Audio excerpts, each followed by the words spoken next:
เขาเป็นยังกันมึงเป็นยังกับเขาเลย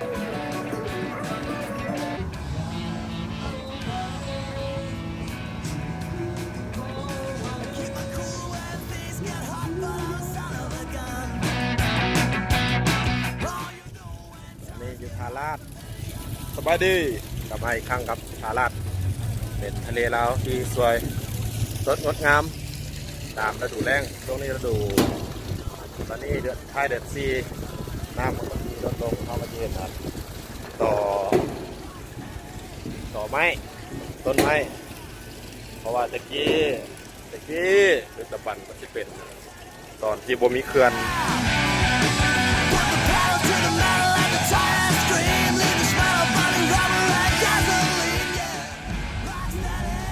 ไปดิมากำลังซีลงน้ำแผนการเดินกล้องเด้อเฮ้ยโอ้นี่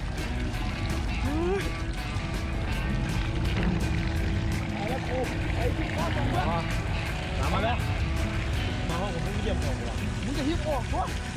เด้อไหลมาสวยโอ้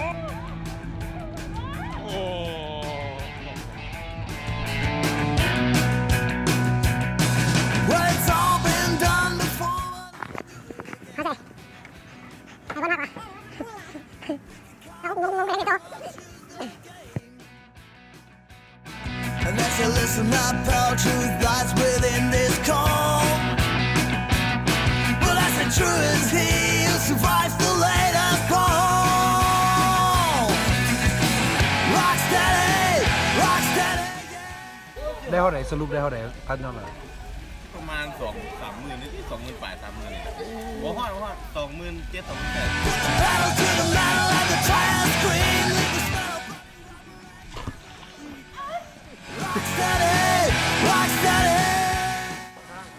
ทำอะไรก็ไม่ได้ขอตังค์ใครกูมาวันนี้กูมาเกาะหมูกิน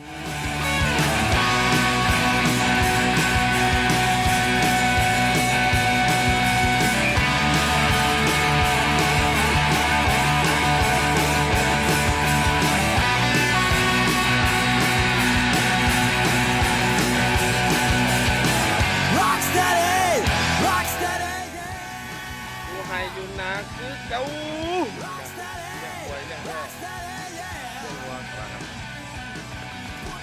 To the metal and the tire scream. Let the smell of bloody rubber and gasoline. Yeah, rock steady, rock steady. Put the pedal to the metal and the tire. วันพักผ่อนเรียกเมื่อยก็ต้องได้มาพักผ่อน